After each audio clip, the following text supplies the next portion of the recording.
Alright, so another random video that I'm making for filler because I don't have anything else to upload. But we're making a DVloper games tier list. Now, for some reason, this tier list has multiple copies of the same game over and over again within it. I don't know why it does. We're just going to ignore that and only put in one copy of a game for this tier list. Also, ignore the ad in the top right. But yeah, let's go ahead and start with. We're gonna start from the worst to the best. So, well, technically, we're not starting from the worst. We're gonna do the best in each tier and then go down from there. So, in my opinion, the best game that DVloper has made that would go in this tier, the bottom tier, the D tier, or the F tier, uh, I think that's Slendrina the Seller 2. Slendrina the Seller 2 has, this weird gameplay thing about it where it's kind of unfair to the player, sort of, but the concept itself is pretty cool. What you do in Slendrina the Seller 2 is you get chased by Slendrina's child and Slendrina's mother, and both of them will kill you if they attack you enough. So what you need to do is you need to go in a room to hide from them. But in order to properly hide from them, you have to turn on your flashlight. And if you do that, then you just can't see anything at all, which is a pretty cool mechanic in my opinion. However, it gets kind of ruined by how fast the enemies move and the fact that sometimes it does not work properly. It's kind of janky. And also, the map is just super huge and very annoying to go through at times. It's not like garbage compared to other DVloper games. It's just like not really that fantastic or spectacular, really. And after that, this is where the gameplay of DVloper games kind of gets really bad. At the same time, Robot Hunt, I had a little bit of fun with Robot Hunt, but it's still pretty unfair to the player. Robot Hunt on hard mode and normal mode too is very unfair to the player, where you're most likely going to lose three-quarters of your health to one robot alone, and it's very difficult to properly go against the robots without losing a ton of your health. And if two robots are shooting you at one time, you're pretty much dead. There's literally nothing you can do. If you try to run away, you'll still die because they shoot you from a very long distance away. If you try to hide in a room away from them, then they'll still know you're there, and they'll just come into the room and kill you because you can't get out of the room because they're blocking the way or they're shooting you or something like that, and you'll just die from them shooting you. But if you do understand like how to move around in the game and how to properly destroy the robots without taking too much damage, then it can be kind of fun. It still is not really that fair to the player, and it's even worse when you're like trying to record it because for some reason when you're recording Robot Hunt, the FPS in the game gets lowered and the bullets damage per second is FPS dependent. So if you're recording the game, then you're going to have a little bit of a worse experience with it, which kind of sucks. But yeah, that's Robot Hunt. It's kind of fun. It's just like super boring after a while. Very short game, not much to do in it really. And yeah, that's Robot Hunt. That's all I have to say about Robot Hunt. And another game that has gameplay issues is Slenderman Rise Again. Now, the one thing that Slenderman Rise Again has, compared to the next two games that we're going to be talking about, is ambience. The ambience in Slenderman Rise Again is very creepy. I really enjoy the ambience of it. I think it is very good ambience, actually. Uh, the gameplay is just very lame. Honestly, it's just Slenderman, but kind of easier because he doesn't kill you as quickly. It doesn't matter what difficulty you're playing, he's not really that much of a threat. Sometimes you can see him from really far distances away. He's also very predictable after a while, so in general, it's not really that exciting of a game to play or experience.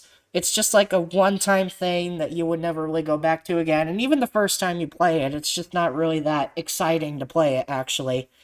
So yeah, that's Slenderman Rise Again, but it does have good ambience. I will give it that. It does have pretty good ambience. Uh, Now this is a little bit of a weird, controversial pick for me. Both of these games we're going to talk about the first Slendrina and House of Slendrina. The first Slendrina versus House of Slendrina is a very interesting debate, in my opinion. Both of them are pretty bad. They're not very good at all. They're pretty much Slenderman Rise Again in terms of gameplay, except they're slower and there's no really good ambience. Like, okay, the ambience in the original first Slendrina is not bad. It's good. I think House of Slendrina's ambience is kind of a little bit too loud-ish. It's not bad still, but the ambience in both of them are not really that good compared to pretty much all of DVloper's other games. Well, besides Robot Hunt, because Robot Hunt doesn't have any ambience.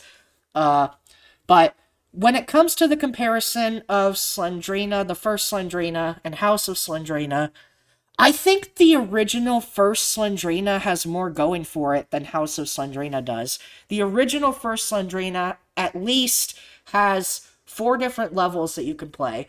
It has multiple maps that you can explore and experience for the first time. There's different objects that you can look for in all the maps as well. It's all different in each level.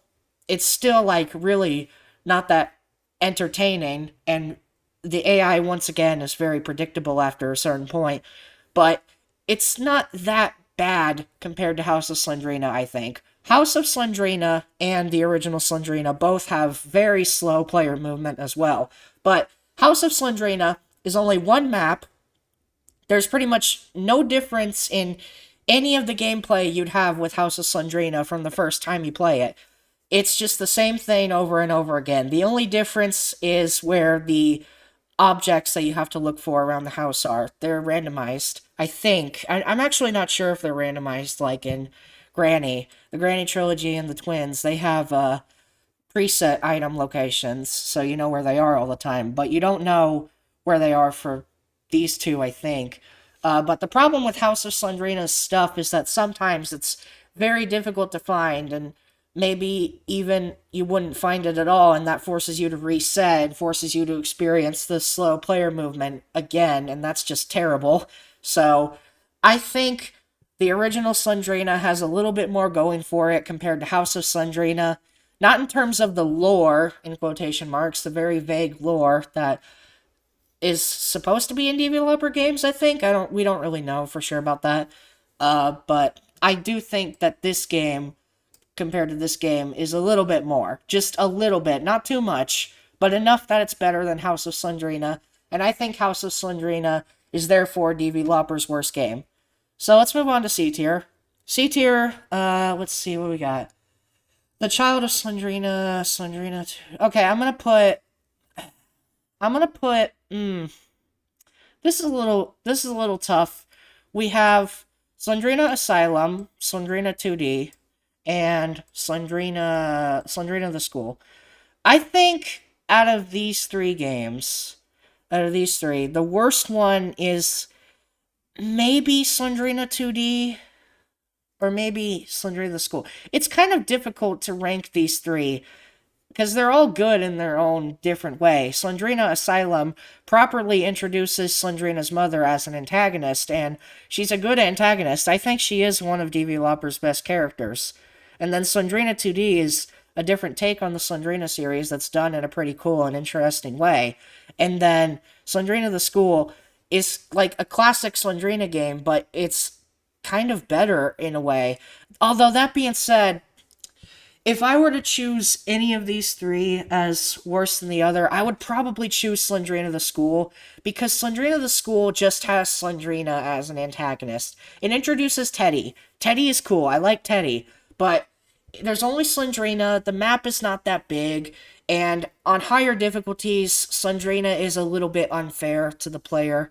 So I would say Slendrina the School is worse, and I would say Slendrina 2D is better, and then Slendrina Asylum is better than all these three. Out of all these three, I mean. Out of all these three, I would say Slendrina Asylum is better. And, yeah, I think that's where that stands. And then we got The Child of Slendrina, which is still going to be in C tier, but definitely one of the better Slendrina games. I like the Child of Slendrina. I like the structure of the map. I like the combination of enemies that you have. Slendrina, Slenderman, the Child of Slendrina. I think that's cool. I think that is a cool combination. But aside from like the cool atmosphere that the game has and the cool combination of enemies, it's not really that much more entertaining compared to all the Slendrina games that are out there. And there's ones that are much better than that. Speaking of which, we've got Slendrina the Seller, the original Slendrina the Seller, not Slendrina the Seller 2, Slendrina the Seller. I don't hate Slendrina the Seller. The PC version is cool, I guess. Uh, and then there's the mobile version where you have to grind Slendrina the Seller points in order to play more, which kind of sucks. It does kind of suck, but at least it has more replay value than pretty much all the other Slendrina games. You could play the Slendrina games once and then you're done. You don't really feel like replaying them again because you've already experienced everything that there is in them. But Slendrina the Seller does have some more replay value to it. And then we've got Slendrina the Forest, which also kind of has replay value, sort of, as like an actual horror game that you can experience as a horror game. Because there's this nice, dark, scary atmosphere in a forest, because you're in a forest, and that's cool. That adds on this sense of fear that makes you excited to go back into it again after you already experienced it, which I think is cool. And the layout of the forest as well is pretty nice. It is pretty large. It's kind of irritating to walk around that forest after the first time you play it, but it is still, like, pretty good. And then we got Slendrina X, which, okay, everyone says this pretty much, but it is true. Slendrina X is just the best Slendrina game. A very cool building that you're exploring, cool enemies. Slendrina's husband is an awesome enemy. I really wish Slendrina's mother was a proper enemy in this game. She kind of is at the end, where she turns into a giant disembodied floating head. But other than that, she doesn't do anything in this game. That kind of sucks. I wish she did more in this game. She did more in Slendrina the Forest, which is another reason I think it's one of the better Slendrina games, because Slendrina's mother is an enemy in there that's always chasing you. Like, she pretty much always knows where you are. But Slendrina X is just like... I really wish Slendrina's mother was there, and I would maybe put it in A. I would maybe do that, but it has to be in B. It's not, like, super duper awesome like some of the other DVloper games that he's made. And controversially, Hotel Insanity is not here. I can't put Hotel Insanity here, but I would put Hotel Insanity in A tier. Despite its issues, I think it is actually a genuinely really fun game. I enjoy playing that game constantly. I don't know why, I just really like the game. I mean, you have to know stuff about, like, how it works internally in order to properly enjoy it. But when you do, it is genuinely really fun to replay that game and survive for a long time. I think it is a fun game. And then Granny Chapter 2 I would put over Hotel Insane. Okay, let's have a filler icon. Let's have House of Slendrina as a filler icon for it, because that's funny. We're just gonna have House of Slendrina as the filler icon for Hotel Insanity. And then we have Granny Chapter 2. Granny Chapter 2 is, oh god, it has so many design issues to it, I think. It doesn't weigh it down super duper badly. It's still pretty bad. Like, the house's design in general, it's hard to, like, be able to move around anywhere when you're trying to do it the intended way, in quotation marks, without abusing the stun gun, especially on higher difficulties. It's very difficult to get anywhere in the house because of how it's structured, how the creeks are laid out. The fact that Grandpa can't be manipulated at all, besides stun gun abusing.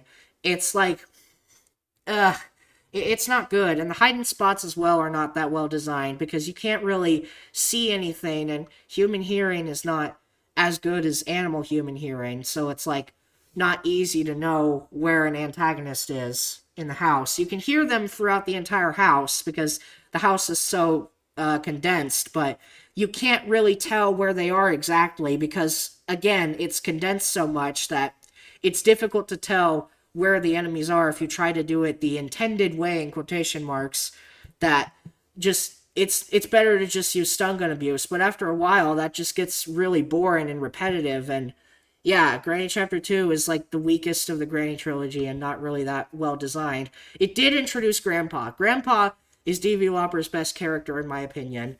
But other than that, its its gameplay is just not really that good compared to the other three games that we have here to talk about, which one of them is Granny 1. Now, would I put Granny 1 in S tier? Maybe. Maybe I would put Granny 1 in S tier. I don't know. Like, the twins in Granny 3 are so much better compared to Granny. I don't know if I can really put Granny in S tier per se. Because it's not a perfect game. It's not DVloper's most perfect game compared to Granny 3, especially. I guess I'll put it in S tier. It's still a really good game. It's still a fantastic game. The one that really sparked interest in DVloper as a game developer. But like the game itself, the enemy AI is easy to manipulate and control how you want. But that being said, the gameplay loop is still pretty enjoyable, even if it does have that very manipulatable AI. It is very fun. It's much better designed than Granny Chapter 2's manipulative gameplay loop that it has. Now, we've got the twins and Granny 3. So, I'm basing this tier list mostly on gameplay. And because I am, I have to put the twins higher than Granny 3. And the reason for that is just I enjoy the twins' gameplay a lot more than Granny 3's gameplay. Granny 3 is definitely overall DVloper's best game. I cannot deny that. It is overall DVloper's best game. The graphic style of it is a lot better than his other games. The puzzles are pretty creative and unique. I like the areas in the game. I like how the house is structured. I like how everything in Granny 3 is overall structured and designed. I really enjoy it. But I have to give the twins the better gameplay medal because it's just so much fun. It is genuinely really fun. I even enjoyed speedrunning it. I speedran it. I never uploaded any speedruns of it, but I did speedrun it on like my mobile device, and even though it was irritating to switch back to the speedrun preset that I would use, I still really enjoyed the gameplay of the twins. It's so much fun. Even after I stopped speedrunning, I can never get tired of the gameplay loop of the twins. And for things like Extreme with Guest Maskless, you have to play with your music off pretty much because hearing properly in the twins is harder than Granny Chapter 2 or Granny 1 especially. But when you actually do play with music off, Extreme with Guest Maskless is arguably DVloper's best gameplay experience if you actually listen for Grandpa's footsteps and pay attention to where he is and stuff like that and know how the bugs work. It's really fun. It is a very fun game. I really enjoy it. It's sad that it didn't get as popular as the Granny trilogy did, even after he added Granny and Grandpa to it as an optional thing. But I do think that the twins is DVloper's best game in terms of gameplay. I think Granny 3 takes the title of his best game overall, but the twins has to take the gameplay, the best gameplay reward, in my opinion. So yeah, that's my DVloper games tier list. I will leave a link to this tier list in the description below if you want to make your own tier list, I guess. And you can tell me what you think about my opinions, what you think about... I'm especially curious what people think about the Slendrina series, personally, because there's so much to talk about with it. Like, arguably, some people might think Slendrina 2D is better than these two, stuff like that. There's a lot of different things you could talk about with these games, even though they're all, like, sort of-ish the same thing. But there is a lot of different things you could argue over, and I kind of want to read over people's opinions of the Slendrina games in the comments, because I am curious what people think about them.